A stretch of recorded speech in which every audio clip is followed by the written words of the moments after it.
जय हिंद दोस्तों, स्वागत है आपका फैंटेसी एम्पायर 11 में।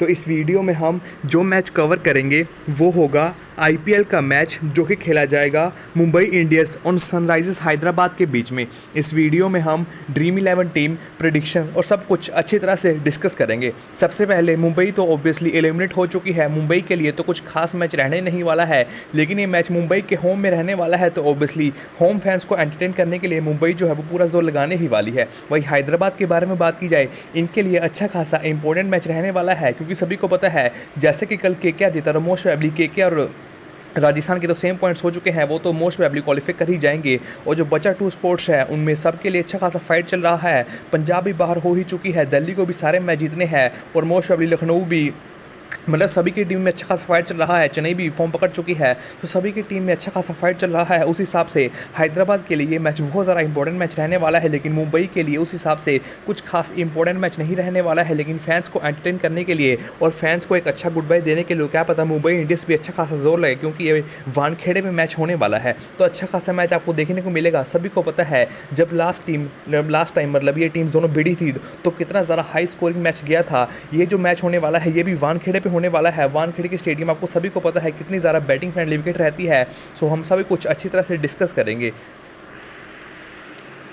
सबसे पहले हम बात करते हैं पिच रिपोर्ट के बारे में। जो ये मैच रहने वाला है वानखेड़े स्टेडियम मुंबई में खेले जाने वाला है, मतलब मुंबई के लिए होम मैच रहने वाला है। अगर आप यहाँ की विकेट देखोगे बैटिंग के लिए अच्छी खासी विकेट रहती है। सभी को पता है 2011 का वर्ल्ड कप माही भाई ने यहीं पर छक्का लगा के हमें को जितवाया था। सो अच्छी खासी विकेट रहती है बैटिंग के लिए, बाउंड्रीज भी थोड़ी शॉर्ट ही रहती हैं। सो बैटिंग को ही क्लियर एडवांटेज रहता है। यहाँ पर सिर्फ एक ही चीज़ है कि यहाँ पर स्विंग ज़रूर रहती है। सो इनिशियल 2-3 ओवर में स्विंग रहने ही वाली है। और अगर आप दोनों ही साइड्स के बॉलर देखोगे तो अच्छी खासी स्विंग बॉलर्स हैं। भुवनेश्वर कुमार, लैम्ब वापस आ चुके हैं, मार्को यानसन है, अच्छी खासी स्विंग करवाते हैं। सामने बुमराह है। सो अच्छे खासे स्विंग बॉलर्स तो हैं जो कि अच्छी खासी विकेट्स पावर प्ले में ज़रूर चटका सकते हैं। और ये नाइट मैच रहने वाला है। नाइट मैचेस में सभी को पता है स्विंग रहती ही रहती है, तो उस हिसाब से इनिशियल ओवर्स में थोड़ा स्विंग रहने वाला है। तो जो बैट्समैन होंगे ओपनिंग बैट्समैन उनको धीरे खेलना होगा, टिक कर खेलना होगा, और जो स्विंग बॉलर्स हैं उनको निकालना ही पड़ेगा। उसके बाद तो बैटिंग के लिए अच्छा खासा विकेट बन ही जाएगा। सो ओपनर्स के लिए थोड़ी दिक्कत आने वाली है। स्विंग रहने वाला है लेकिन उसके बाद बैटिंग के लिए अच्छी खासी विकेट रहने वाली है। बाउंस भी यहाँ पर अच्छा खासा है, बैट्समैन जो है वो बाउंस को ट्रस्ट कर सकते हैं। सो बैटर्स के लिए ही एडवांटेज रहने वाला है। पिच बैटर्स को सपोर्ट करेगी, बाउंड्रीज भी बैटर्स को सपोर्ट करने वाली है। बॉलर्स के लिए सिर्फ इतना है कि उनको इनिशियल में स्विंग मिलने वाली है, उसके बाद बॉलर्स को कुछ खास ज़्यादा हेल्प नहीं है। सो यही पिच रिपोर्ट है, जिस हिसाब की पिच रिपोर्ट है। जैसे लास्ट टाइम जब ये टीम भिड़ी थी तब इतना ज़्यादा हाई स्कोरिंग मैच गया था, तो क्या पता इस टाइम भी उतना ही ज़्यादा हाई स्कोरिंग मैच चला जाए, क्योंकि बैटिंग के लिए तो अच्छी खासी विकेट रहने ही वाली है। सिर्फ ओपनर्स को धीरे खेलना होगा। अब हेड टू हेड नंबर्स के बारे में बात की जाए, अच्छा खासा राइवलरी चल रहा है। मुंबई ने 12 मैच जीते हैं, हैदराबाद ने 10 मैच जीते हैं। लास्ट मैच हैदराबाद जीत कर आ रही है। जब हैदराबाद ने अच्छा खासा स्कोर बनाया था वो मुंबई चेस नहीं कर पाई थी। इस मैच में देखते हैं क्या रहने वाला है। मुंबई के लिए कुछ खास इंपॉर्टेंट मैच नहीं है, हैदराबाद के लिए बहुत ज़्यादा इंपॉर्टेंट मैच रहने वाला है। जिस हिसाब से हैदराबाद अटैकिंग अप्रोच के साथ खेल रही है उस हिसाब से हमको अच्छा खासा मैच देखने को मिलने वाला है। सबसे पहले हम बात करते हैं होम टीम मुंबई के बारे में। सो मुंबई का प्लेइंग 11 कुछ इस तरह का रहने वाला है। अब बात कीजिए रोहित शर्मा तो ओपनिंग ही करने वाले हैं ईशान किशन के बाद। उसके बाद निमन धीर 1 डाउन बैटिंग करने वाले हैं। उसके बाद स्काई आने वाले हैं 2 डाउन बैटिंग करने के लिए। फिर तिलक वर्मा है, हार्दिक पांड्या है, निहाल वडेरा है, उसके बाद टिम डेविड भी है। बॉलर्स के बारे में बात की जाए, कोटसे है, पीयूष चावला है, जसप्रीत बुमराह है, और इम्पैक्ट प्लेयर में मोस्ट प्रोबेबली लास्ट मैच में तो भले ही रोहित शर्मा को एज इम्पैक्ट प्लेयर खिलाया गया था और इनकी जगह पर निवांत तुषार बॉलिंग करने आ जाएंगे। सो इनका इम्पैक्ट का सिचुएशन आने रहने वाला है। लास्ट मैच में Rohit Sharma as impact batsman आए थे और जो बॉलर रहने वाले हैं वो तुषारा रहने वाले हैं। सो अगर मुंबई पहली इनिंग में बॉलिंग करने वाली है तो तुषारा तो खेलने ही वाले हैं। उस केस में रोहित शर्मा इम्पैक्ट प्लेयर बन जाएंगे और सेकंड इनिंग में रोहित शर्मा डायरेक्टली बैटिंग करने आ जाएंगे। अब बॉलर्स के बारे में बात की जाए कौन कितना ज़्यादा बॉलिंग कर सकता है, सबसे पहले जसप्रीत बुमराह का 4 ओवर कन्फर्म है, कोटजे का भी 4 ओवर कन्फर्म है और थुसोरा का भी 4 ओवर कन्फर्म रहने वाला है। सो 12 ओवर तो यह हो गया। जो बचा 8 ओवर्स है वो मोस्ट प्रोबेबली नमन धीर, हार्दिक पांड्या और पीयूष चावला में ही डिवाइड होने वाला है। अब बात की जाए नमन धीर जो है वो लेफ्टीज के सामने ही बॉलिंग करते हैं। हैदराबाद के पास देखोगे ट्रेविस हेड है और अभिषेक शर्मा है, 2 ही लेफ्टी हैं। उसके बाद तो शहबाज अहमद है जो कि बहुत ज़्यादा नीचे आने वाले हैं। तो मोस्ट प्रोबेबली जो नमन ही रहने वाले हैं इनको जो यूज़ है वो पावर प्ले में मिलने वाला है। पावर प्ले के अलावा ये ज़्यादा बॉलिंग नहीं करने वाले हैं, तो मोस्ट प्रोबेबली पावर प्ले में ये 1 से 2 ओवर बॉलिंग कर सकते हैं। उसके बाद इनको ज़्यादा बॉलिंग मिलने नहीं वाली है। सो नमनदीर का तो 1 से 2 ओवर ही रहने वाला है। अब हार्दिक पांड्या के बारे में बात की जाए, लास्ट मैच में भले ही बंदे ने पूरे 4 ओवर कंप्लीट किए थे, लेकिन इस मैच में मेरे से 4 ओवर का एक्सपेक्टेशन ज़्यादा नहीं रख रहा हूँ। मोस्ट प्रोबेबली 2 से 3 ओवर यही करने वाले हैं। और पीयूष चावला के बारे में बात की, ये भी 2 से 3 ओवर ही करने वाले हैं। सो उनका जो बॉलिंग डिवाइडेशन रहने वाला है वो कुछ इस तरह का ही रहने वाला है। Bumrah 4 over, Thushara 4 over, कोटजे 4 over, 12 over यहाँ पर कन्फर्म हो गए और 1 से 2 ओवर नमनदीन करेंगे। और जो बाकी बचे के 6 ओवर है वो मोस्ट प्रोबेबली 3-3 पीयूष चावला और हार्दिक पांड्या मिलकर डालने वाले हैं। पांड्या जरूर 4 भी कर सकते हैं, लेकिन थोड़ा एक्सपेक्टेशन कम है, क्योंकि मोस्ट प्रोबेबली लेफ्ट हैंडर्स के सामने नमनदीप 2 ओवर तो कर ही जाएंगे और उसके बाद सारे राइटीज ही हैं, तो लेग स्पिनर पीयूष चावला को भी 2-3 ओवर तो करने चाहिए। तो उस हिसाब से 2-3 ओवर ही बचता है, तो वो मोस्ट प्रोबेबली हार्दिक पांड्या ही करने वाले हैं। अब बैटिंग के बारे में, फॉर्म के बारे में बात की जाए, तिलक वर्मा का फॉर्म बहुत ज़्यादा इंप्रेसिव चल रहा था, लेकिन लास्ट 2 मैचेस में सिंगल डिजिट स्कोर रहा है। स्काई थोड़े इनकंसिस्टेंट रहे हैं, एक मैच में सीधा ही 50 मारे हैं, दूसरे मैच में डक हुए हैं, एक मैच में 50 मारे हैं, दूसरे मैच में डक हुए हैं, तो थोड़ा इस तरह का परफॉर्मेंस रहा है। नमनदीर के बारे में बात की जाए, वनडाउन बैटिंग कर रहे हैं, अच्छे खासे डिफरेंशियल ऑप्शन रहने वाले हैं, क्योंकि ऑफ स्पिन से आपको 2 ओवर तो पावर प्ले में मोस्ट प्रोबेबली देने ही वाले हैं। उसके अलावा वन डाउन बैटिंग कर रहे हैं, तो कभी भी बैटिंग से भी अच्छा खासा स्कोर कर सकते हैं। बैटिंग के लिए अच्छी खासी विकेट रहने भी वाली है, तो प्रॉपर डिफरेंशियल ऑप्शन रहने वाले हैं। किशन के बारे में बात की जाए, फॉर्म कुछ खास इंप्रेसिव चल नहीं रहा है, लेकिन फिर भी कीपिंग कर रहे हैं, तो उस हिसाब से डिसेंट ऑप्शन रहने वाले हैं। रोहित शर्मा का फॉर्म बिल्कुल ही ज़्यादा गंदा चल रहा है, लेकिन इनका होम ग्राउंड है वानखेड़े पे खेलने का अच्छा खासा एक्सपीरियंस है, तो ऑब्वियसली आपकी टीम के लिए इंपॉर्टेंट ऑप्शन ही रहने वाले हैं। अब बॉलर्स के बारे में बात की जाए, बुमराह के बारे में बताने की ज़रूरत नहीं है, कोटजे के बारे में भी ज़रा बताने की ज़रूरत नहीं है। सो मुंबई के ओवरऑल प्लेइंग 11 के बारे में हमने शॉर्ट में थोड़ा डिस्कस कर लिया है, बाकी जब हम अपनी टीम क्रिएट करेंगे तब इन डिटेल अच्छी तरह से डिस्कस करने वाले हैं। अब बात की जाए हैदराबाद के बारे में, तो इनका ट्रेविस हेड ओपनिंग करने वाले हैं अभिषेक शर्मा के बाद, उसके बाद नीतीश रेड्डी आने वाले हैं, हेनरी क्लासन है, अब्दुल समद हैं, शहबाज अहमद है। बॉलर्स के बारे में बात की जाए, मार्को येंसन है, पैट कमिंस है, भुवनेश्वर कुमार है, नटराजन है और जयदेव उनाडकट है। इनके इंपैक्ट प्लेयर के बारे में बात की जाए, Jaydev Unadkat as impact player खेल रहे हैं, और अगर हैदराबाद पहले बॉलिंग करते हैं तो जयदेव उनाडकट खेलने वाले हैं, लेकिन अगर हैदराबाद पहले बॉलिंग नहीं करते तो उस केस में ये नहीं खेलेंगे, वन डाउन बैटिंग करने अनमोलप्रीत सिंह आ जाएंगे। तो इनका इंपैक्ट प्लेयर का सिचुएशन कुछ इस तरह का है। इनके बॉलर्स के बारे में बात की जाए, इनके जो मेन बॉलर्स हैं, मार्को येंसन है, मोस्ट प्रोबेबली आपको 4 ओवर कंफर्म देने वाले हैं, नटराजन 4 ओवर पूरे देने वाले हैं, भुवी भी 4 ओवर पूरे देने वाले हैं, पैट कमिंस भी 4 ओवर पूरे ही देने वाले हैं। सो इनके जो बॉलर्स है वो इस तरह के, ये तो 4 मेन बॉलर्स हैं, मोस्ट प्रोबेबली तो आपको पूरे 4 ओवर देने ही वाले हैं। सो 16 ओवर यहाँ पर हो गए हैं, जो बचे 4 ओवर मोस्ट प्रोबेबली 3 से 4 ओवर मोस्ट प्रोबेबली यही करते हैं जयदेव उनाडकट, लेकिन लास्ट मैच में उनको 2 ओवर ही मिला था, तो उस केस में नीतीश रेड्डी भी 1 से 2 ओवर कर सकते हैं। सो बात की जयदेव उनाडकट 3 ओवर करेंगे, नीतीश रेड्डी 1 ओवर कर सकते हैं, ऐसा कुछ डिवाइडेशन रह सकता है। लेकिन जो बाकी 4 बॉलर्स हैं वो तो मोस्ट प्रोबेबली अपने पूरे कंप्लीट ओवर्स करने ही वाले हैं। अब इनके बारे में बात की जाए, ट्रेविस हेड, अभिषेक शर्मा, सभी को पता है कितने अटैकिंग इंटेंट के साथ खेलते हैं। अभिषेक शर्मा का भले ही रिसेंट फॉर्म थोड़ा गड़बड़ हुआ है, लेकिन फिर भी ट्रेविस हेड का फॉर्म अच्छा खासा चल रहा है। नीतीश रेड्डी अच्छे खासे डिफरेंशियल साबित हो रहे हैं, जब बैटिंग से जरूरत पड़ रही है अच्छे खास रन बना रहे हैं, और जब बॉलिंग से भी ज़रूरत पड़ रही है तो ये रेगुलर बेसिस पर विकेट भी चटका रहे हैं। तो उस हिसाब से नीतीश रेड्डी का परफॉर्मेंस बढ़िया चल रहा है। हेनरी क्लासन के बारे में तो बताने की ज़्यादा जरूरत नहीं है कि कमाल के प्लेयर है, स्पिन को, पेस को, सभी को बंदा बढ़िया खेल रहा है।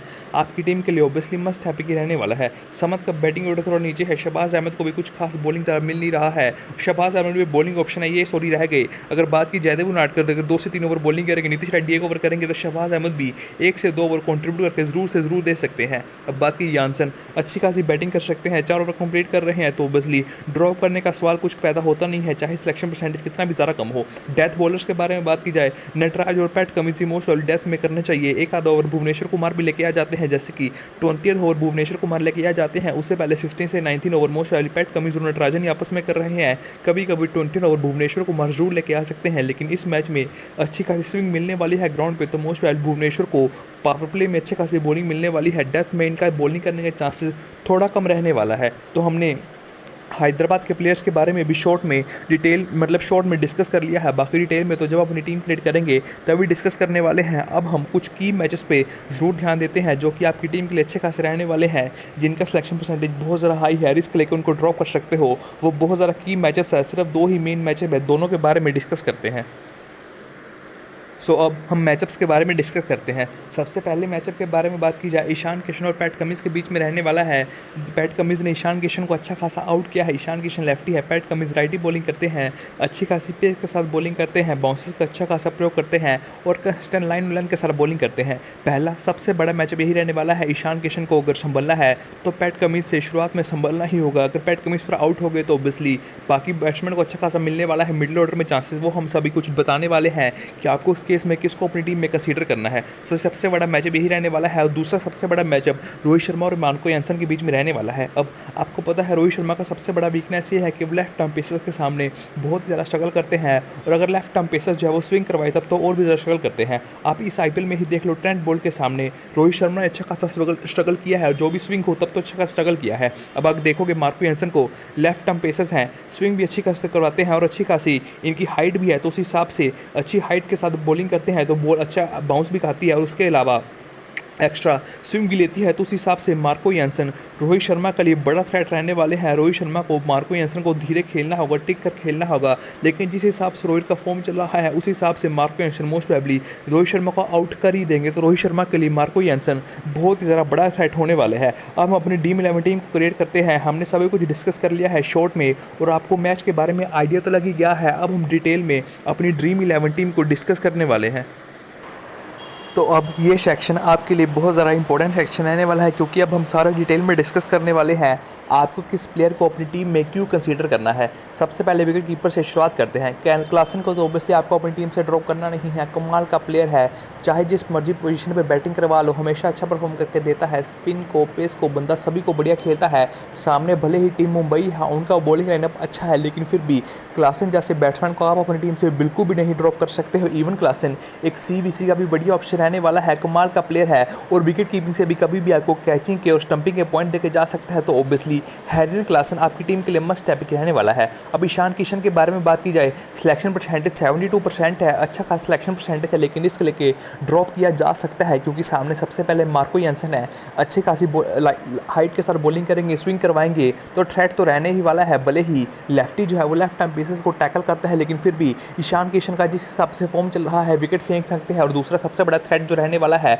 वो पैट कमिंस रहने वाले हैं। पैट कमिंस ज़रूर से ज़रूर आउट कर सकते हैं, लेकिन ईशान किशन सेफ ऑप्शन ही रहने वाले हैं क्योंकि पावर प्ले में बैटिंग करेंगे। अगर एक आदमी मिस हिट भी होगा, हिटिंग हो गया तो सारे फील्डर अंदर होंगे तो बाउंड्री से कभी भी पॉइंट देके जा सकते हैं। सो 20-25 रन अगर वहाँ पर बना दिए और विकेट कीपिंग करेंगे, सर विकेट कीपिंग से 1-2 कैचेस स्टंपिंग कर दिए तो आपको इजीली 40 से 50 पॉइंट दे जाएंगे। तो उस हिसाब से सेफ ऑप्शन रहने वाले हैं। जैसे कि मैंने कहा कि विकेट कीपिंग के कारण ही सेफ ऑप्शन रहने वाले हैं, आप ज़रूर से ज़रूर कंसीडर कर सकते हो। अभी के लिए मैं सिर्फ विकेट कीपिंग फैक्टर के कारण ही इनको अपनी टीम में कंसीडर किया हूँ। सामने थ्रेट रहने वाले हैं पैट कमिंस है, यानसन है, इनका जल्दी आउट होने का अच्छा खासा चांसेस भी रहने वाला है, लेकिन सिर्फ यही एडवांटेज है कि कीपर है, उसके कीपर के कारण ही कैचिंग के स्टंपिंग के पॉइंट देके जा सकते हैं, वही बहुत ज़्यादा मैटर करता है। सभी को पता है कंपटीशन बहुत ज़्यादा इंक्रीज़ हो चुका है। सो वो 8 पॉइंट वो 12 पॉइंट बहुत ही ज़्यादा मैटर करता है। तो उस हिसाब से मैंने अपनी टीम में अभी के लिए ईशान किशन को ज़रूर से ज़रूर कंसीडर किया है। अब बैटर्स के बारे में बात करते हैं। ट्रेविस हेड का जिस हिसाब से फॉर्म चल रहा है बिल्कुल भी ड्रॉप करना नहीं है। लास्ट मैच में तो हमने ट्रेविस हेड को ये भी देख लिया कि बंदा भाई धीरे भी खेल सकता है। बंदे का अगर मन किया तो 30 बॉल में 50 मारेगा, अगर मन किया तो 30 बॉल में सीधा 100 ही मारेगा। लास्ट मैच में हमने जो ट्रेविस हेड का रूप देखा वो 30 बॉल में 50 मारने वाला रूप था। पहले तो हमने जो बंदे के रूप देखे वो 30 बॉल में 100 मारने वाले ही देखे थे, लेकिन लास्ट मैच में बंदे ने 50 मारा 30 बॉल में। तो बंदा धीरे भी खेल सकता है, लेकिन इस पिच पे धीरे खेलने का एक्सपेक्टेशन थोड़ा कम है। इस मैच पे बंदा अटैक ही करने वाला है, तो अभी के लिए मस्ट टैपिक ही रहने वाला है। पावर प्ले में बंदा हिटिंग करेगा, स्ट्राइक रेट के पॉइंट, बाउंड्रीज के पॉइंट कभी भी अच्छे खासे पॉइंट देके जा सकता है। तो ऑब्वियसली आपकी टीम के लिए मस्ट टैपिक रहने वाला है। अभी के लिए मैं ट्रेविस हेड को अपनी टीम में जरूर कंसीडर करूंगा। स्काई को भी ड्रॉप करना नहीं है, भले ही बंदे ने परफॉर्म नहीं किया है, एक मैच में परफॉर्म कर रहा है, दूसरे मैच में फ्लॉप हो रहा है, तीसरे में फिर परफॉर्म कर रहा है, चौथे में फिर फ्लॉप हो रहा है। सो अभी के लिए थोड़े इनकंसिस्टेंट ही परफॉर्मेंस रहा है, लेकिन वर्ल्ड का T20 का नंबर 1 बैट्समैन है, इंडियन टीम का सबसे ज़्यादा इंपॉर्टेंट प्लेयर है मिडिल ऑर्डर का, और मुंबई के लिए भी अच्छा खासा इंपॉर्टेंट ऑप्शन रहने वाला है। तो स्काई को तो ऑब्वियसली मैं अपनी टीम से ड्रॉप करने नहीं वाला हूँ, चाहे बंदा कितना ही ज़्यादा गंदी फॉर्म में हो, लेकिन फिर भी स्काई जैसे प्लेयर को आप अपनी टीम से बिल्कुल भी नहीं ड्रॉप कर सकते हो। बंदा अपने दम पर ही पूरा मैच का रुख पलट सकता है। तो ऑब्वियसली आपकी टीम के लिए स्काई मस्ट टॉपिक रहने वाला है। स्काई तो मैं अपनी टीम से बिल्कुल भी ड्रॉप करने नहीं वाला हूं। अब अभिषेक शर्मा के बारे में बात की जाए, सिलेक्शन परसेंटेज 74% है, लेकिन थोड़े रिस्की ऑप्शन ही रहने वाले हैं, क्योंकि अगर आप देखोगे स्विंग रहेगा, सामने बुमराह है, बुमराह आउट कर सकते हैं, कोर्जी जैसे बॉलर्स की इवन की आउट कर सकते हैं, और पीयूष चावला ने इनको आउट किया है। तो सामने बड़ा स्ट्रगल रहने वाला है।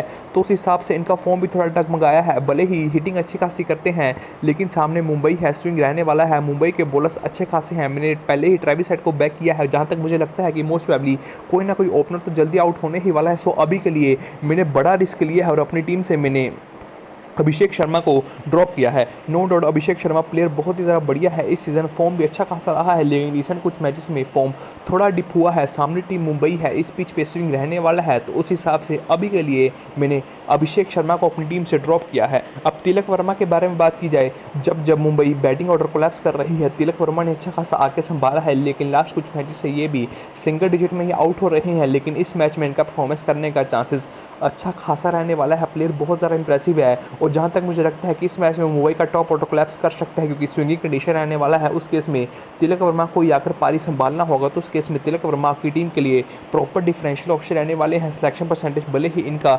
62% है, लेकिन मोस्ट ऑफ द आपके ओपोनेंट्स इनको अपनी टीम में ज़रा कंसीडर नहीं करने वाले हैं, तो उस केस में ये आपकी टीम के लिए अच्छे खासे डिफरेंशियल ऑप्शन रहने वाले हैं। आप ज़रूर से ज़रूर कंसीडर कर सकते हो। अभी के लिए मैं रिस्क लिया हूँ, ड्रॉप किया हूँ। भले ही मुझे लगता है कि मुंबई का टॉप ऑर्डर कोलैप्स कर सकता है, लेकिन फिर भी जिस हिसाब से इन्होंने लास्ट 2-3 मैचेस में सिंगल डिजिट पे ही आउट हुए हैं, तो मुझे थोड़ा डर ही लग रहा है। तो उस हिसाब से अभी के लिए मैंने तिलक वर्मा को अपनी टीम से ड्रॉप ही किया है। अब रोहित शर्मा फॉर्म बहुत ही ज़्यादा गंदा चल रहा है, लेकिन सिलेक्शन परसेंटेज फिर भी 58 है। लास्ट कुछ मैचेस में बिल्कुल भी परफॉर्म नहीं किया है, सिंगल डिजिट पर ही बंदा आउट हो रहा है। सामने बड़े बड़े थ्रेट्स भी हैं, मार्को यानसन बहुत बड़ा थ्रेट है, इवन कि पैट कमिंस भी अच्छा खासा थ्रेट रहने वाले हैं। तो उस हिसाब से सामने खतरा भी बहुत ही ज़रा बड़ा है, तो उस केस में आपको रिस्क लेना ही पड़ेगा। आप भले ही अभिषेक शर्मा या तिलक वर्मा को अपनी टीम में कंसीडर कर सकते हैं, लेकिन रोहित शर्मा को कंसीडर करना बहुत ही ज़्यादा बड़ा थ्रेट रहने वाला है। अभी के लिए मैं ऐसा किया हूँ, मैंने अपनी इंडियन टीम के वर्ल्ड कप T20 टीम के कैप्टन को भी अपनी टीम से ड्रॉप किया है। बड़ा रिस्क है, लेकिन सामने यानसन है और पैट कमिंस है, थ्रेट तो बड़ा ही रहने वाला है। मैं इनके ऊपर अपनी टीम में तिलक वर्मा और अभिषेक शर्मा को कंसीडर कर सकता हूँ, लेकिन अभी के लिए मैं रोहित शर्मा को ड्रॉप किया हूँ। Travis head sorry team David batting बहुत ज़्यादा नीचे आ रहा है, लेने का कुछ खास बंदा नहीं है, और मार्करम को तो लास्ट मैच में ड्रॉप ही कर दिया गया है। निहाल वडेरा का भी बैटिंग ऑर्डर बहुत ज़्यादा नीचे है। नमन धीर डिफरेंशियल ऑप्शन रहने वाले हैं, वन डाउन बैटिंग करेंगे, कभी भी बैटिंग से परफॉर्मेंस दे सकते हैं। ऑफ स्पिन से 2 ओवर मोस्ट पावर प्ले में करने ही वाले हैं, तो उस हिसाब से आपकी टीम के लिए प्रॉपर डिफरेंशियल ऑप्शन रहने वाले हैं। समत के बारे में बात कीजिए, बैटिंग ऑर्डर बहुत ज़्यादा नीचे है, सो अभी के लिए मैंने बैटिंग सेक्शन से सिर्फ 2 ही प्लेयर को अपनी टीम में कंसीडर किया है, जो कि ट्रेविस हेड है और सूर्य कुमार यादव रहने वाले हैं। ऑलराउंडर्स के बारे में बात की जाए, हार्दिक पांड्या को बिल्कुल भी ड्रॉप करना नहीं है। मार्को यानसन सिलेक्शन परसेंटेज चाहे जितना कम हो, बिल्कुल भी ड्रॉप करना नहीं है। इवन एक CVC का भी बड़ी ऑप्शन रहने वाला है मार्को यानसन। अब बात की जाए हार्दिक पांड्या, ऑब्वियसली बंदा 2 से 3 ओवर बॉलिंग में कंट्रीब्यूट कर रहा है, लोअर मिड ऑर्डर में आकर बंदा कभी भी हिटिंग कर सकता है। फॉर्म भले ही गंदा चल रहा है, क्रिटिसिज्म बहुत ज़्यादा हो रहा है, लेकिन फिर भी फैंटेसी टीम से ड्रॉप करना नहीं है, मस्ट टॉपिक रहने वाले हैं। मार्को यानसन का भी यही है, लास्ट मैच में इनकी बॉलर पर कैचेस भी ड्रॉप हुए थे, लेकिन फिर भी इन्होंने फील्डिंग में अच्छा खासा कंट्रीब्यूशन कर दिया। लॉन्ग ऑन लॉन्ग ऑफ पे फील्डिंग करता है, सेफ फील्डर है, तो उस हिसाब से तीनों डिपार्टमेंट में कंट्रीब्यूशन करके दे सकता है, बैटिंग से, बॉलिंग से, फील्डिंग से, तो ऑब्वियसली आपकी टीम के लिए मस्ट टॉपिक रहने वाला है। मैं यानसन को अपनी टीम से बिल्कुल भी ड्रॉप करने नहीं वाला हूँ। शहबाज अहमद ड्रॉप कर सकते हो, कुछ खास रोल मिल नहीं रहा है, बाकी नेचर कोई भी खेल नहीं रहा है। अब नीतीश रेड्डी के बारे में बात की जाए, आपकी टीम के लिए अच्छे खासे ऑप्शन आने वाले हैं, सिलेक्शन परसेंटेज हाई है, लास्ट मैच में अच्छी खासी बैटिंग भी की थी। इस मैच में हो सकता है कि हैदराबाद का भी बैटिंग ऑर्डर कोलैप्स कर जाए, क्योंकि अगर आप देखोगे तो ट्रेविस हेड और अभिषेक शर्मा दोनों ही स्विंग के कुछ खास अच्छे प्लेयर नहीं है। अनमोलप्रीत सिंह का भी फॉर्म कुछ खास इंप्रेसिव नहीं चल रहा है, तो उस हिसाब से नीतीश रेड्डी को अच्छा खासा बैटिंग मिलना चाहिए। तो उस केस में नीतीश रेड्डी भी लास्ट मैच जैसे परफॉर्मेंस दे सकते हैं, तो आपकी टीम के लिए ये भी अच्छे खासे ऑप्शन रहने वाले हैं। बॉलर्स के बारे में बात की जाए, बुमराह को ड्रॉप करना नहीं है, कोजे को ड्रॉप करना नहीं है, पैट कमिंस को भी ड्रॉप करना नहीं है। ये तीनों बॉलर्स तो मस्ट टॉपिक रहने वाले हैं, चाहे जो भी सिचुएशन हो, इनको ड्रॉप करना नहीं है। बुमराह और कोजे तो ऑब्वियसली वानखेड़े पैकिंग है, इन दोनों को तो ड्रॉप करना नहीं है। पैट कमिंस डेथ में बॉलिंग करते हैं, अच्छी खासी बॉलिंग कर रहे हैं, रेगुलर बेसिस पर विकेट्स भी ले रहे हैं, टाइम पाने पर बैटिंग से भी अच्छी खासी हिटिंग कर सकते हैं, तो ऑब्वियसली आपको तीनों को अपनी टीम से ड्रॉप करना नहीं है। अब नटराजन के बारे में बात की जाए, डेथ बॉलर हैं, डेथ में 2 ओवर कन्फर्म करेंगे, विकेट टेकिंग बॉलर हैं, सिलेक्शन परसेंटेज हाई है, सेफ ऑप्शन आने वाले हैं। अभी के लिए इनको अपनी टीम में मैं कंसीडर करने वाला हूँ, अच्छे खासे पेसर हैं, डेथ में बॉलिंग करेंगे। अगर हैदराबाद सेकंड इनिंग में बॉलिंग करेगी तब इनको मैं अपनी टीम से ड्रॉप कर दूंगा, लेकिन अभी के लिए अगर हैदराबाद फर्स्ट इनिंग में बॉलिंग करेगी, डेथ में बॉलिंग करेंगे, तब नटराजन मस्ट टॉपिक रहने वाले हैं। सो अभी के लिए मैंने नटराजन को अपनी टीम में कंसीडर किया है, लेकिन अगर मुंबई पहले इनिंग में बॉलिंग करती है तो सिंपली नटराजन को ड्रॉप कर सकते हो और अपनी टीम में तुषारा को कंसीडर कर सकते हो। सेट टॉस के ऊपर रहे, अगर हैदराबाद पहले इनिंग में बॉलिंग करेगी सिंपली मैं नटराजन को कंसीडर करूंगा, लेकिन अगर मुंबई पहले इनिंग में बॉलिंग करेगी तब मैं तुषारा को कंसीडर करने वाला हूँ। चलो अभी के लिए ऐसा मानते हैं कि मुंबई ही पहली इनिंग में बॉलिंग करने वाले हैं, सो अभी के लिए मैंने अपनी टीम में तुषारा को कंसीडर किया है। अब बात की जाए हमारे पास एक प्लेयर के ऑप्शन के बारे जगह बचती है नीचे और कोई भी कुछ खास ऑप्शन अवेलेबल नहीं है, सो बैटिंग सेक्शन पर ही चलते हैं। आइदर आप तिलक वर्मा को ले सकते हो, रोहित शर्मा को ले सकते हो। अभी के लिए ऐसा करते हैं कि तिलक वर्मा को एज ए डिफरेंशियल अपनी टीम में कंसीडर करते हैं। सो हमारी टीम अभी के लिए कुछ इस प्रकार की बन रही है। अब बात करते हैं CVC ऑप्शंस के बारे में। Marco Jansen best CVC option रहने वाले हैं। सिलेक्शन परसेंटेज भले ही 22% है, लेकिन फिर भी बंदा बैटिंग करेगा, बॉलिंग करेगा, फील्डिंग में अच्छा खासा कंट्रीब्यूशन कर रहा है, तो ऑब्वियसली CVC का बेस्ट चॉइस मुझे अभी के लिए मार्को यानसन ही लग रहा है। तो मैंने अपनी कैप्टनसी जो वो मार्को यानसन को दी है।